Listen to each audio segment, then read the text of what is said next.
Hello नमस्कार साथियों, how you? कैसे हैं साथियों आप लोग? उम्मीद करता हूँ आप ठीक ठाक होंगे। दोस्तों, आज हम लोग देखने वाले हैं लेक्चर नंबर 10 क्लास 12 का जो चल रहा था हमारा चैप्टर इवोल्यूशन। हमने दो लेक्चर इससे पहले देख लिया है। आज हम बात करने वाले हैं लेक्चर नंबर 3 की। बहुत ही इंपॉर्टेंट लेक्चर होगा, जिसमें आप हेडिंग में देख पा रहे होंगे इसमें एविडेंस ऑफ द एवोल्यूशन। यानी इवोल्यूशन के क्या क्या एविडेंस, यानी हम कैसे ये जान पाएंगे कि हाँ इवोल्यूशन हुआ है। तो इसके लिए सबसे पहले आपको कंपैरेटिवली देखना पड़ेगा कि एनाटॉमी और उसके मॉर्फोलॉजी में क्या डिफरेंस होता है। यानी होमोलोगस एनालॉगस जैसे टॉपिक्स को समझने की जरूरत है। हम समझेंगे फिर पैलेंटोलॉजिकल एविडेंस क्या है, यानी फॉसिल वगैरह का क्या बात है, इसमें डिस्कस करेंगे हम लोग, जिससे पता चले कि हाँ इवोल्यूशन यहाँ से यहाँ से यहाँ से वहाँ तक वगैरह हुआ है। फिर हम समझेंगे बायोकेमिकल एविडेंस क्या है। ये बायोकेमिकल भी बहुत जरूरी है। thereafter we will talk about the embryological, यानी एम्ब्रियो को लेकर के हम समझेंगे कि कैसे एक दूसरे से हर एक से डिपेंड होता है, यानी उसका एवोल्यूशन किससे हुआ है on the basis of the embryo. इन्हीं सारे चारों टॉपिक्स को लेकर के हम लोग आज कंफर्म करने वाले हैं कि एविडेंस के क्या क्या एवोल्यूशन के एविडेंस होते हैं। इन चार टॉपिक्स को लेकर समझेंगे। तो चलिए देखते हैं। वीडियो अच्छी लगेगी साथियों, लाइक कमेंट शेयर जरूर करना है। और वीडियो को जो सब्सक्राइब नहीं किए होंगे जरूर सब्सक्राइब करिएगा। देखिए टॉपिक्स बहुत ही मजेदार है, इसीलिए बहुत इत्मीनान से अच्छे से समझेंगे और नोट अपना प्रॉपर भी चलता रहेगा, बनाते रहेंगे। जहाँ कोई दिक्कत आती है पर्सनली आप कमेंट बॉक्स में क्वेश्चन डाल करके क्वेश्चन को क्या कर सकते हैं, पूछ सकते। राइट। तो चलिए हम लोग लेट नहीं करते हैं और देखते हैं कि कैसे। सबसे पहले हम लोग कंपेरेटिवली देखते हैं एनाटॉमी और उसका मॉर्फोलॉजी क्या है। हम देखेंगे कि कैसे दोनों का स्ट्रक्चर, तो ओरिजिन ऑफ स्ट्रक्चर जो होता है, ओरिजिन जहाँ से होती है उसके एंसेस्टर जो होते हैं वो तो सेम है, लेकिन फंक्शन अलग हो जाता है। कहीं पर एंसेस्टर अलग होते हैं यानी ओरिजिन अलग होता है, लेकिन क्या होता है फंक्शन सेम हो जाते हैं। फंक्शन डिफरेंट हो जाता है, ओरिजिन हमारा सेम हो जाता है। यानी इन्हीं दोनों को आधार बनाते हुए हम लोग होमोलोगस या डाइवर्जेंट, या फिर हम कह सकते हैं कि एनालॉगी, एनालॉगस या कन्वर्जेंट एवोल्यूशन, इन्हीं को समझेंगे और इस टॉपिक को समझते हैं। आइए लेट नहीं करते हैं, हेडिंग देखेंगे evidence of the evolution. Clear है? इसमें हम लोग समझ लेंगे सबसे पहले भैया, जैसे बता देंगे there are many evidence given below. आपको बहुत सारे ऐसे एविडेंस मिलेंगे जो आपको देखने को मिलेगा। जैसे देख लेंगे, इसमें पहला लिख लेंगे कॉम्परेटिव एनाटॉमी एंड मॉर्फोलॉजी। ठीक है ना? जिसमें हम देखेंगे कि इसमें समझेंगे क्या, होमोलॉजी समझेंगे, इसमें देखेंगे एनालॉजी समझेंगे। अभी दोनों को एक्सप्लेन करके मैं बताऊंगा। पहले हेडिंग देख लीजिए क्या क्या पढ़ना है। सेकंड, इसमें साथियों क्या समझना है आपको? समझना है पैलेंटोलॉजी, पैलेंटोलॉजिकल एविडेंस, ये भी हो जाएगा। नहीं फॉसिल के आधार पर समझेंगे। तीसरा हम लोग समझेंगे इसमें एम्ब्रियो लॉजिकल एविडेंस। ठीक है। एंड चौथा इसमें हम देखने वाले हैं भाई क्या, बायोकेमिकल, यानी प्रोटीन और जीन वाला, बायोकेमिकल एविडेंस। समझ में आया? तो आइए सबसे पहले हम देखने वाले हैं एनाटॉमी एंड मॉर्फोलॉजिकली। चलिए देखेंगे।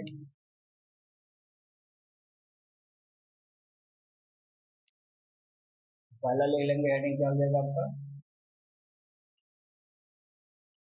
Morphological and anatomical evidence. यानी हमको ये समझने की जरूरत है कि कौन कौन से ऐसे ऑर्गेनिज्म होंगे जहाँ पर एंसेस्टर में ओरिजिन ऑफ एंसेस्टर सेम होगा, लेकिन फंक्शन क्या होगा सबका अलग अलग होगा। ये क्या है? देखो होमोलॉज सेम, ओरिजिन सेम है, है ना, फंक्शन अलग हो सकते हैं। ऐसे जो भी इसमें आएंगे एविडेंस को हम बताते रहेंगे। तो चलिए सबसे पहले हम देखेंगे इसमें मॉर्फोलॉजिकल एनाटॉमिकल में आप एक काम करिए, इनका कॉमन ओरिजिन बताइए। क्या बताएंगे? Common origin. ध्यान से देखेंगे,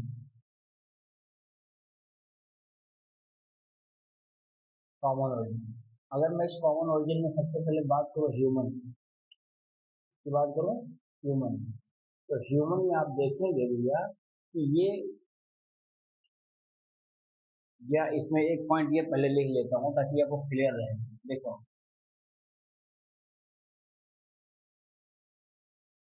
structures having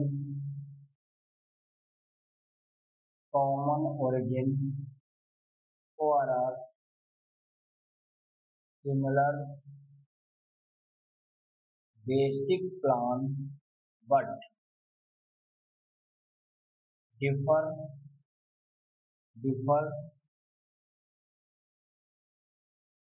differ in function. यानी ओरिजिन तो सेम है लेकिन फंक्शन क्या है, सबका अलग है। किसका? Of forelimb of vertebrate. अब मैं आपको कुछ वर्टिब्रेट दिखाऊंगा जिसकी ओरिजिन कॉमन होगी लेकिन फंक्शन सबका क्या हो जाएगा, अलग हो जाएगा। जिससे आपने ह्यूमंस, हम लोगों का ये फोरलिम है, क्या करना है, होल्ड के लिए, पकड़ने के लिए, नहीं बता देंगे किसमें काम करता है, होल्डिंग में स्वयं है। वहीं पर आप देखेंगे चीता, इसमें चीता में क्या करता है, चीता रन करता है, नहीं रनिंग करवाता है अपने आप को। फिर देखेंगे यहीं पर ऐसे समझाएगा, बैट, चमगादड़, बैट क्या करता है भैया, तो बता देंगे यहाँ पर फ्लाई, उड़ता है, ये फ्लाई करवाता है।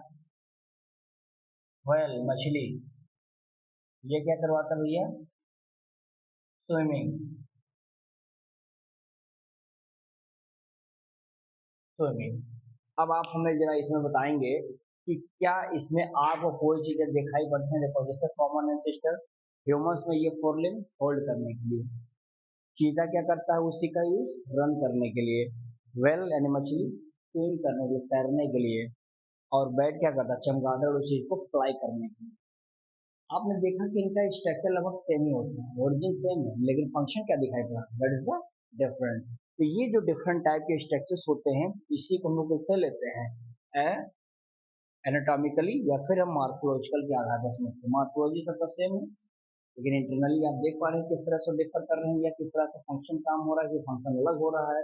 ये तमाम चीजें हम लोग इस एग्जाम्पल में समझ सकते हैं, ठीक है। यानी हम इसमें एक पॉइंट अगर ये समझाना चाहें आपको, देखो यहीं पर समझ लीजिए, ध्यान से देखिएगा।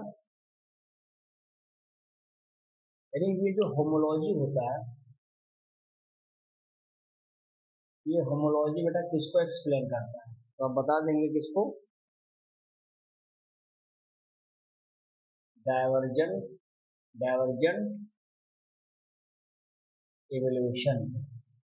यानी डाइवर्जेंट एवोल्यूशन को होमोलॉजी बताता है। कहता है कि तुम लोगों का ओरिजिन तो कॉमन होगा, सबका सेम है, लेकिन देखो डाइवर्जेंट बने लेकिन काम क्या है, अलग अलग है। कुछ में कुछ और होगा, कुछ में कुछ होगा, लेकिन सेम ओरिजिन क्या है, सेम है। तो पहला आपने देख लिया नोट में,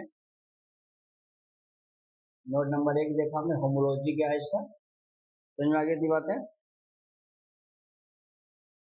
यानी इसमें आप देखेंगे सिमिलर ओरिजिन तो है, सिमिलर ओरिजिन है, बट फंक्शन क्या है, फंक्शन इज डिफरेंट। क्या बातें समझ में आ रही हैं, जो बातें मैंने यहाँ पर समझाई सेम वही प्रोसेस है, कुछ अलग नहीं लिखा मैंने, समझे, ठीक है ना। अब बताने की जरूरत है कि इसमें एग्जाम्पल किसका लें, देखो अब एग्जाम्पल में जैसे ले लिया जाए, यहीं पर देखो भाई, एग्जाम्पल में देखो यहाँ पे, जैसे जो फोरलिंग होता है, फोर लिम्ब ऑफ मैन, इसका होता है या फोर लिम्ब ऑफ, ये जो मैं समझा ये सब देखो, ये बैग कहाँ गया, वेल, ह्यूमन, चीता, तो ले लिया पर फोर लिम्ब ऑफ बैग, चीता, ह्यूमन, और कौन सा है, वेल। ठीक है ना, ये आप देख पाते हैं ना। इस प्रकार से इसमें आपको क्या दिखाई पड़ता है, इनके अंदर क्या चीजें सिमिलैरिटीज हैं, सिमिलैरिटीज, इसी सिमिलैरिटीज को समझने की जरूरत है। जैसे प्रेजेंस ऑफ, जैसे देखेंगे ह्यूमरस, ह्यूमरस है, रेडियस है, जैसे आप देखेंगे इसमें क्या हो जाएगा, जैसे आप इसमें देख सकते हैं, जैसे इसमें मैंने आपको बताया था कि क्या था, अल्ना है, जैसे आप देखेंगे इसमें कार्पिल है, जैसे आप देखेंगे मेटाकार्पिल है, मेटाकार्पिल है, इतनी सारी चीजें जो होती हैं, या इसमें आप देख सकते हैं भैया क्या, फाइलेंजिस भी बता सकते हैं, फाइलेंजेस, समझ में आई की बात है। तो इस प्रकार से यहाँ पर हमने इस चीज को कंफर्म कर दिया है कि चाहे वो फाइलेंजिस हो, चाहे मेटाकार्पिल हो, चाहे कार्पिल हो, चाहे अल्ना हो, चाहे ह्यूमरस हो, चाहे रेडियस हो, ये तमाम चीज फोरलिम्ब के केसेस में आप देखेंगे सब में क्या है, सेम है। ओरिजिन सेम है तो ये भी सेम रहेगा, लेकिन फंक्शन क्या है इनका, अलग अलग चीजों में देखने को आपको मिल रहा है। क्लियर बात यहाँ तक। चलिए अब आगे इसमें देखेंगे हम लोग। तो एक एग्जाम्पल तो आपने देख लिया किस प्रकार से, यानी एनिमल्स के केसेस में, कि हाँ एनिमल के केसेस में कैसे होमोलॉगी होते हैं, कैसे होमोलॉगस होता है, ये आपको क्लियर हो गया, राइट। अब हम देखेंगे कुछ प्लांट के एग्जाम्पल। तो इसका चाहो तो इसमें सॉल्व ले लीजिए तब बताएं, ठीक है, ले लीजिए, नहीं तो इसमें कंफ्यूज हो जाएंगे आप। ये अगर आप समझ पाए तो यहीं पे थोड़ा सा समझा दे कहिए तो। चलिए देख लीजिए, कोई ज़्यादा खास है नहीं इसमें। तो पहला एग्जाम्पल तो आपने यहाँ देख लिया एनिमल के केसेस में। अब हम दूसरा एग्जाम्पल देखेंगे यहाँ पर होमोलोगस का, एग्जाम्पल नंबर 2। देखो थॉर्न, कांटा, इसमें आपको मिलेगा थॉर्न, तो बता देंगे ये मिलेगा मॉर्गन वेलिया, मॉर्गन वेलिया, इसमें थॉर्न क्या करता है भैया, बता देंगे प्रोटेक्ट करने का काम। और वहीं पर आप देखेंगे टेंड्रिल होता है, टेंड्रिल, ये काम किसमें होता है, कोको बीटा में क्या करता है ये, मतलब लसने में, यानी क्लाइंबिंग। अब वो दोनों किससे मॉडिफाइड होते हैं, ऑक्सिलरी वर्ड के क्या है ये, मॉडिफिकेशन आ गया, राइट। इतनी चीजें आपको समझ में आ गया, क्लियर। तो एनिमल्स के केसेस में ये है, प्लांट के केसेस में ये है। और एक चीज अगर चाहिए तो आपको एग्जाम्पल और बता देता हूँ, देखो एग्जाम्पल नंबर 3 अगर आपको जानना है, थोड़ा सा है लेकिन जानकारी रखना जरूरी है।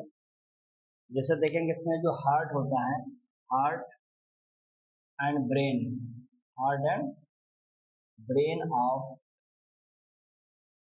वर्टिब्रेट, क्योंकि आप देखेंगे हार्ट के केसेस में क्या हो जाएगा भैया, वही आर्ट्रिया होगा, वही आपका वेंट्रिकल्स होगा, लगभग 2 है, 3 है, 4 है, अलग अलग एनिमल्स में होगा, ये चेम्बर के हार्ट, ठीक है ना। बाकी ब्रेन भी आपको यहाँ पर मिल जाता है। तो इस प्रकार से ये जितनी भी एग्जाम्पल्स आपने देखा है, ये सब आपके होमोलोगस के केसेस में आपने देख लिया है, समझ में आया इसमें। तो होमोलॉगी समझ में आ गया क्या होता है। अब हम बात करेंगे एनालॉगस के केसेस में, जिसमें थोड़ा सा डिफरेंट हो जाएगा। ओरिजिन आप देखेंगे क्या उसमें होगा, कैसे फंक्शन होगा, ये समझाएंगे, पहले इसका क्वेश्चन सॉल्व लीजिए।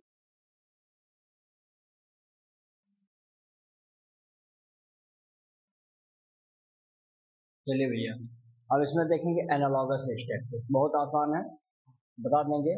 जो स्ट्रक्चर्स होते हैं, स्ट्रक्चर्स हैविंग, जो स्ट्रक्चर्स हो उसके बाद क्या होगा, हैविंग डिफरेंट ओरिजिन, ओरिजिन अलग होगा लेकिन फंक्शन क्या हो जाएगा इसमें, फंक्शन सेम हो जाएगा। उसमें क्या था, उसमें फंक्शन सबका अलग अलग था, ओरिजिन सेम है, इसमें क्या है, ओरिजिन क्या है, डिफरेंट हो गया, लेकिन फंक्शन क्या बन जाएगा, सेम बन जाएगा, राइट। आगे देखेंगे, जो एनालॉगी होता है ये किसको एक्सप्लेन करता है, तो एनालॉगी एक्सप्लेन करता भैया वो किसका था, डाइवर्जन का था, तो ये हमारा कन्वर्जेंट एवोल्यूशन को एक्सप्लेन करता है, ठीक है ना। कन्वर्जेंट माने क्या करता है, ओरिजिन तो इसका अलग अलग है, फैला कर लाता है सब लोगों से, लेकिन सबको बटोर करके काम क्या करता है, कहता है सब काम सेम करो, तो इसको क्या बोलते हैं, कन्वर्जेंट, राइट। अब यहाँ पर समझना कि कन्वर्जेंट जो मैंने कहा ये कहना क्या चाहता है, तो देखो मैं इसको एक पॉइंट में लिख देता हूँ, लिख लेना आप भी, similar habitat, similar habitat that has that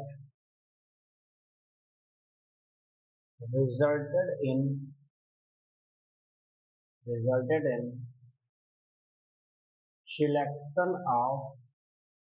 selection of similar adaptive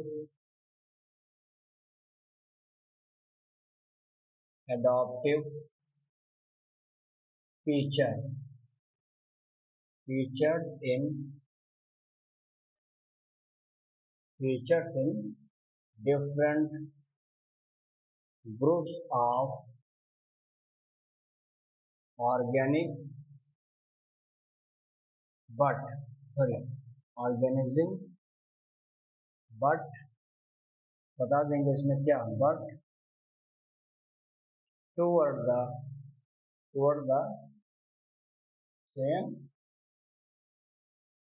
function, अर्थात अगर पूछेगा कन्वर्जेंट क्या है, कहिएगा कि सिमिलर हैबिटेट, हैबिटेट तो सबका सेम होगा, सेम है, लेकिन दिक्कत क्या है भैया इसमें, have the resulted in the selection of the similar adaptive, सब लोगों का सिलेक्शन जो हुआ है एक सेम एडॉप्टिव रेडिएशन पर किया गया, यानी एडॉप्ट करने की जो क्षमता है वो सब लोगों को सेम दिया गया नेचर के द्वारा, इन द डिफरेंट ग्रुप, अलग अलग ग्रुप के लोग एक ही कंडीशन में अपने आप को क्या करें, अडॉप्ट कर रहे हैं organism, but toward the same function, अलग अलग तो कर लेकिन काम सबका सेम होगा, माना कि तुम अलग अलग एडॉप्टिव ब्रेड में सब लोग हो, ऑर्गेनिज्म डिफरेंट टाइम के हो, लेकिन काम सबका क्या बनेगा, सेम बनेगा, ये डिफरेंट, इसका डेफिनेशन भी बन गया, आपको कन्वर्जन करना जानेगा तो लिख लीजिए, समझ आ गया बात। आगे देखेंगे इसमें कुछ एग्जाम्पल बता देता हूँ, कौन कौन से एग्जाम्पल हैं जो एनालॉगस के हैं या एनालॉगी का है, देखेगा। सबसे पहला एग्जाम्पल अगर मैं बताऊं यहाँ पर, तो सबसे पहला लिखेंगे विंग्स ऑफ, किसके होते हैं, विंग्स ऑफ बर्ड, बर्ड क्या भैया, vertebrate and wings of butterfly, ये क्या है, आर्थ्रोपोडा, ठीक है ना, आर्थ्रोपोडा, ठीक है ना। इन दोनों में आप देखेंगे क्या हो जाता है, दोनों का आप देखेंगे जो पंख होता है बर्ड का, इसका स्ट्रक्चर और जो बटरफ्लाई है, इन दोनों का स्ट्रक्चर आप देखेंगे तो आपको क्या मिलेगा, इनका स्ट्रक्चर यानी इनकी जो एनाटॉमी होगी वो तो डिफरेंट होगी, लेकिन काम क्या हो जाएगा, सेम होगा। तो यहाँ चाहो तो ब्रेकर में लिख लो, एनाटॉमी डिफरेंट बट फंक्शन क्या है इनका, सेम, क्या फंक्शन है, फ्लाई, भाई उड़ने में तो मदद करेगा ये, तो पहला एग्जाम्पल हो जाएगा। एग्जाम्पल नंबर दूसरा देखो, आंख जो होता है, eye of octopus and and mammal, इन दोनों का काम क्या भैया, विजन, देखना, लेकिन दोनों का आंख का ढांचा अलग अलग होगा, उभरा रहेगा, कहीं पर धसा रहेगा, ध्यान से देखेगा।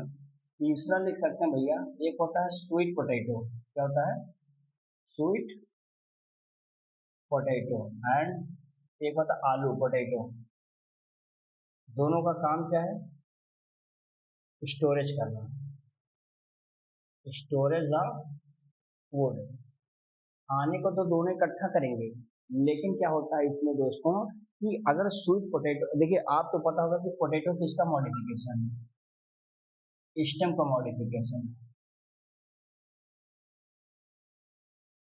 लेकिन ये भाई साहब कहते हैं स्वीट पोटैटो, ये कहते हैं मैं रूट का हूँ, रूट मॉडिफिकेशन।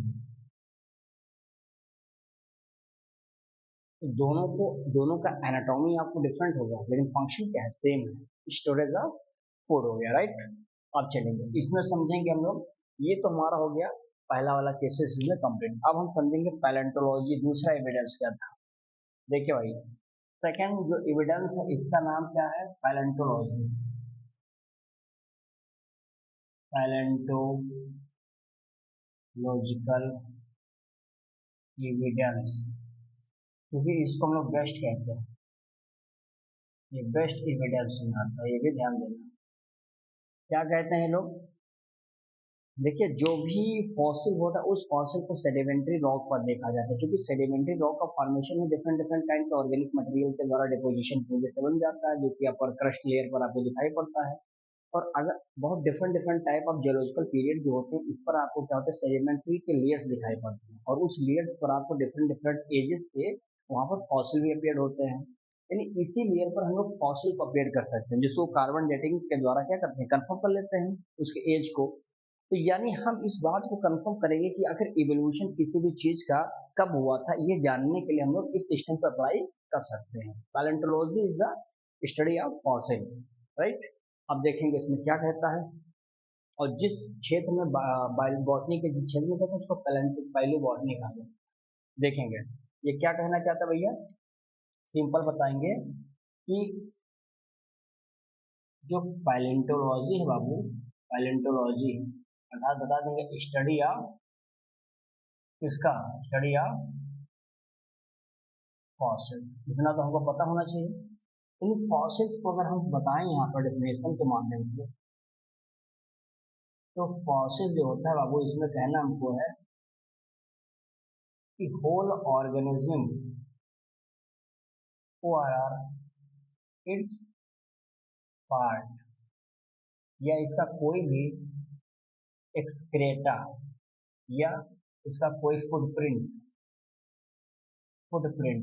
ईटीसी हमको प्रिजर्व होता है, कहाँ पर, प्रिजर्व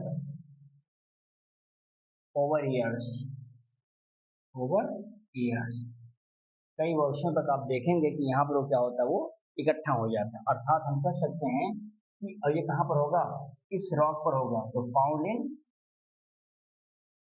सेडिमेंट्री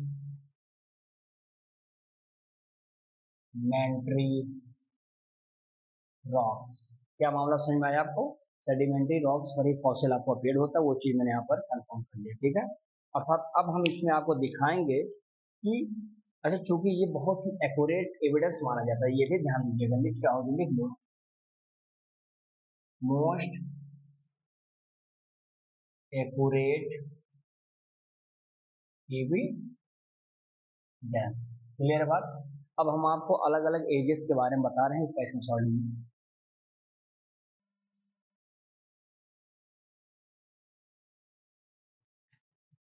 चलिए भैया, अब देखिए इसमें मैंने दिखाया है आपको कि किस तरह से अलग अलग सेडिमेंट्री जो डिफरेंट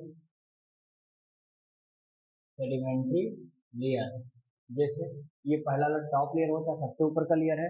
अच्छा, टॉप लेयर पर अगर आप देखेंगे सेडिमेंट्री रॉक पर, तो जो फॉसिल आपको मिलेंगे न्यू फॉसिल मिलेंगे, यानी यहाँ पर फॉसिल के चांसेस कैसे होंगे, फॉसिल यहाँ पर न्यू होंगे अभी, यानी नए नए कुछ बहुत जल्द ही अभी एज के कुछ फॉसिल मिलेंगे।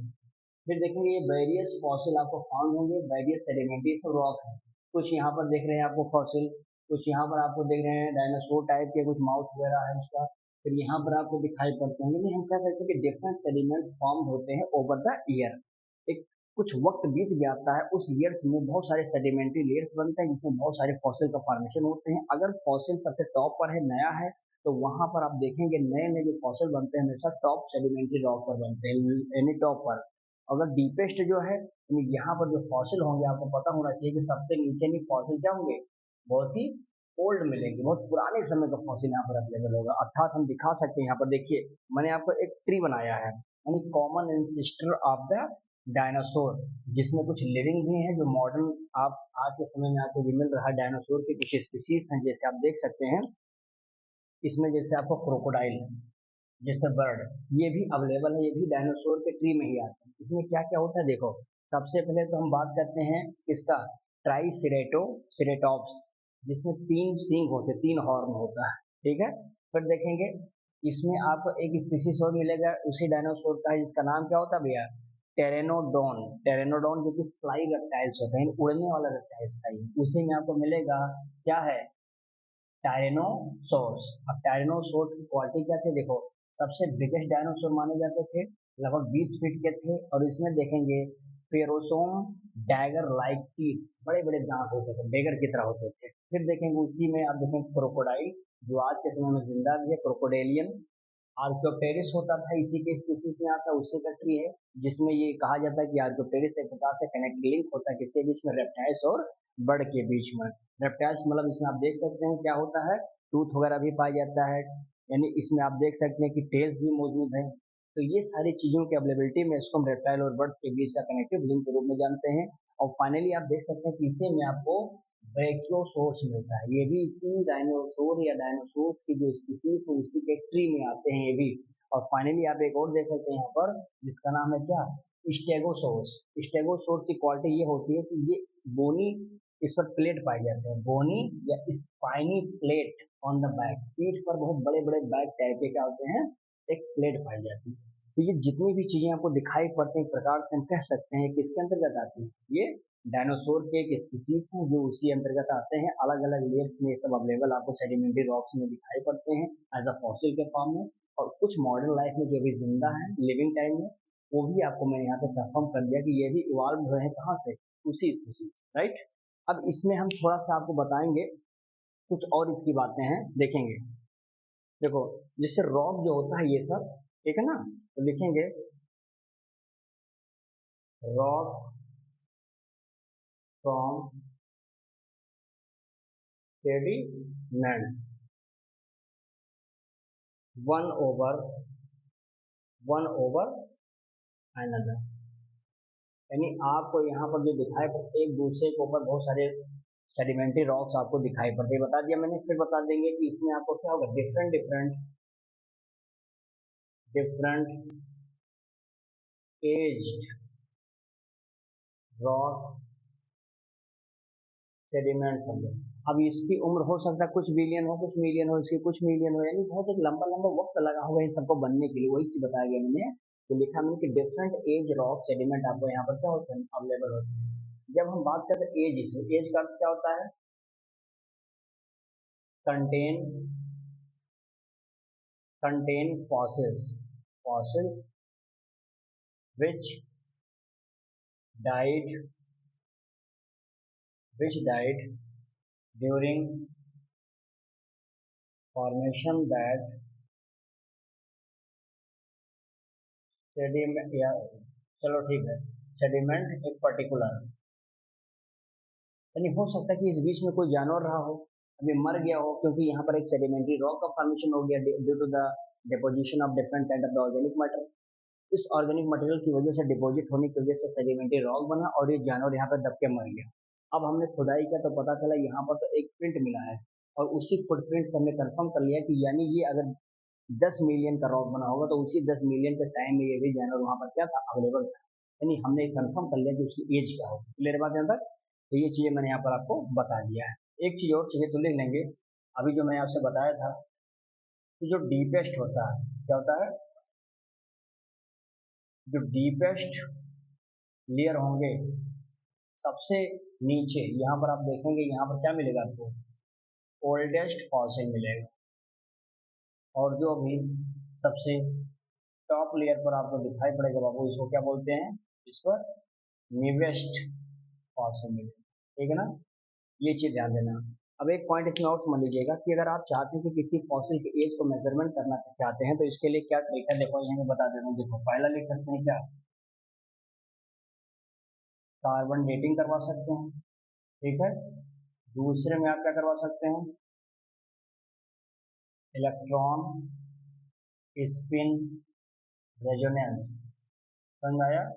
और एक वही हो जाएगा रिलेटिव डाटा या डीप वगैरह, यानी जिससे हम डीप और टॉप लेयर को कंफर्म करके भी पता कर सकते हैं कि उसकी उम्र क्या होती है, ठीक है। लेकिन स्पेशली इसमें मेजर हम जानते हैं किसको, कार्बन डेटिंग सिस्टम्स को, राइट। तो इतना चीज हो गया, इसका ऐसे सॉल्व लीजिए फिर आगे बताओ।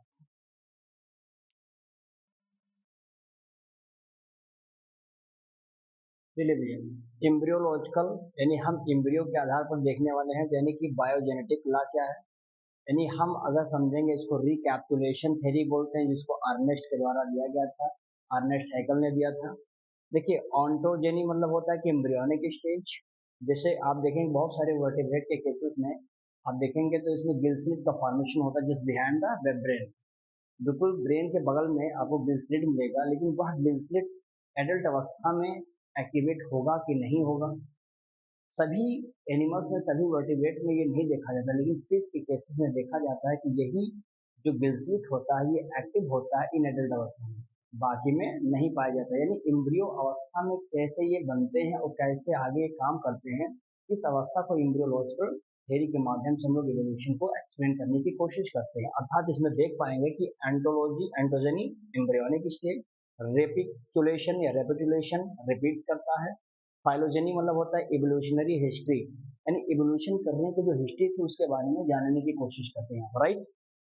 हम देखेंगे कि ये बायोजेनेटिक क्या कहना चाहता है, यानी हम इस बायोजेनेटिक के विषय में अगर जाने यहाँ पे तो सीधा बता सकते हैं। देखो यहाँ मैं लिख देता हूँ वही बातें जो भी मैंने बताया है। एम्ब्रियोज ऑफ ऑल वर्टिब्रेट्स, ठीक है ना, हैव, क्या होता है इसके पास, सिमिलर स्ट्रक्चर, सिमिलर स्ट्रक्चर्स, ठीक है ना। मतलब क्या इसमें पाया जाएगा, गिल स्लेट। कहाँ पर होता है Gill slate, behind brain, sir के बिल्कुल बगल में होगा, ये ध्यान देना इसको। बिहाइंड द ब्रेन का, बल्कि बिहाइंड हेड का होगा, बिहाइंड द हेड, ठीक है। आगे देखेंगे इसमें क्या कर रहा है बाबू, इसमें दूसरा हम बता सकते हैं कि जो गिल स्लिट होता है, ये गिल स्लिट क्या काम करता है। देखो गिल स्लिट होता है नॉट फंक्शनिंग, ये not functional in all vertebrate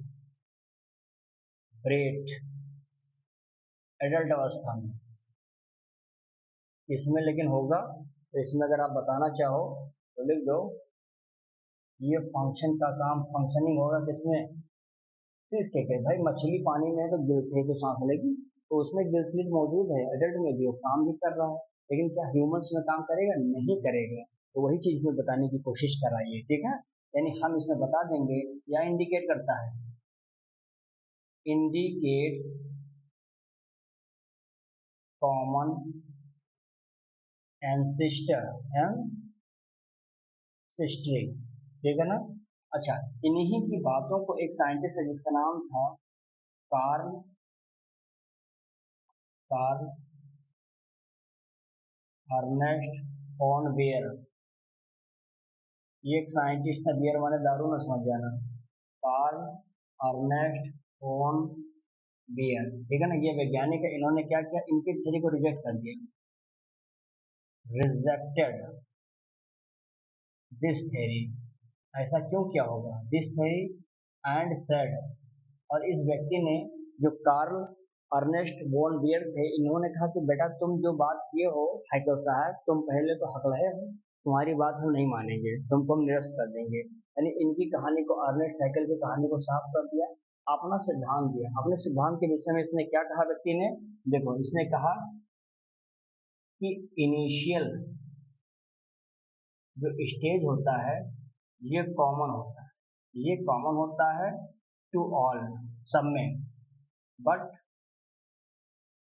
letter, कुछ समय बाद, कुछ स्टेज बाद क्या होता है, later stage not not common, बाद में ये कॉमन नहीं होता है। शुरुआती दौर में तो सब में एम्ब्रियोनिक स्टेज में सब कॉमन होता है, लेकिन जैसे जैसे एडल्ट होता, बड़ा होता चला जाता तो कुछ बदलाव दिखाई पड़ता, वही चीज में बताया गया है।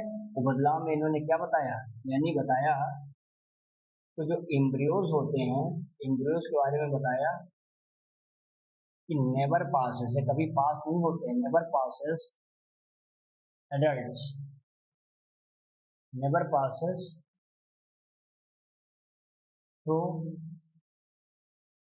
एडल्ट्स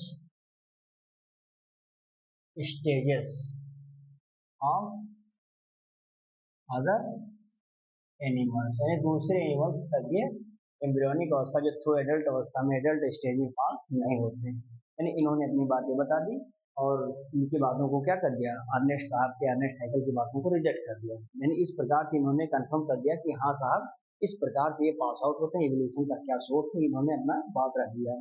किसने? कार्ल अर्नेस्ट और आपके वॉन बियर साहब ने, ठीक है ना। अब हम देखेंगे कुछ बायोकेमिकल क्या है, तो बायोकेमिकल वही प्रोटीन और जीन के बारे में होगा, 2 लाइनें देखेंगे फिर समाप्त करेंगे इसको।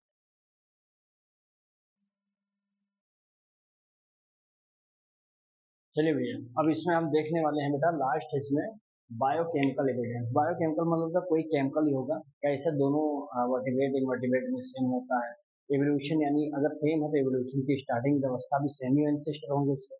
देखेंगे प्रोटीन और जीन कहा जाता है कि परफॉर्म करते हैं given the function among the diverse organism. अलग अलग ऑर्गेनिज्म के केसेस में देखा जाता है ये दोनों का जो फंक्शन होता है परफॉर्म करते हैं लगभग लगभग क्या होते हैं, सेम होते हैं, give the clues to the common ancestor, जिससे ये पता चलता है कि हाँ इनका जो एंसेस्टर होता है वो क्या होता है, कॉमन होता है। जिस ऑर्गेनिज्म में ये पाए जाते हैं उनसे कंफर्म हो जाता है कि अगर इसमें प्रोटीन और जीन्स वगैरह है तो इनका जो एंसेस्टर होगा वो भी क्या होगा, कॉमन होगा। जैसे देखो, जिससे ट्रेप्सिनिस यानी ट्रिप्सिन एंजाइम जो होता है ये कॉमन होता है किसमें, बोथ वर्टिब्रेट में भी और इनवर्टिब्रेट दोनों में पाया जाता है ट्रिप्सिन।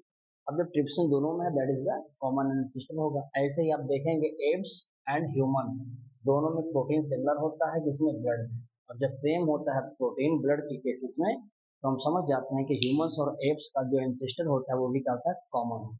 अर्थात आज हम लोगों ने इसमें ये प्रूव किया कि हाँ कौन कौन से इसमें एविडेंस है, उस एविडेंस, चारों एविडेंस को हम लोगों ने अच्छे से क्लियर किया है। इस प्रकार से अब हम लोग आगे जब बात करेंगे इसमें बेटा, तो हम लोग जब डिस्कस करेंगे तो आर्टिफिशियल सिलेक्शन के बारे में करेंगे डिस्कशन, जिसमें हम लोग बात करेंगे हार्डी विंगर साहब की बात करेंगे, हार्डी विंगर के इक्वेशंस के बारे में बात करेंगे, उनके न्यूमेरिकल्स के बारे में बात करेंगे, उनके ग्राफ्स के बारे में बात करेंगे। तो ये आर्टिफिशियल वाला सिस्टम जो होगा हम लोग अगले लेक्चर में करेंगे। इस लेक्चर में बस इतना ही करते हैं। आई होप कि वीडियोस आपको अच्छा लगा होगा और खूब बढ़िया से पढ़िए लिखिए। कोई दिक्कत आती है तो कमेंट बॉक्स में अपना क्वेश्चन जरूर दीजिएगा। वीडियो अच्छी लगी होगी दोस्तों तो लाइक कमेंट शेयर जरूर करिएगा। चैनल को जो सब्सक्राइब न किए होंगे सब्सक्राइब भी करेंगे, ठीक है। तो चलिए इसके सॉल्व लीजिए और मिलते हैं नए लेक्चर के साथ। तब तक के लिए बहुत बहुत धन्यवाद।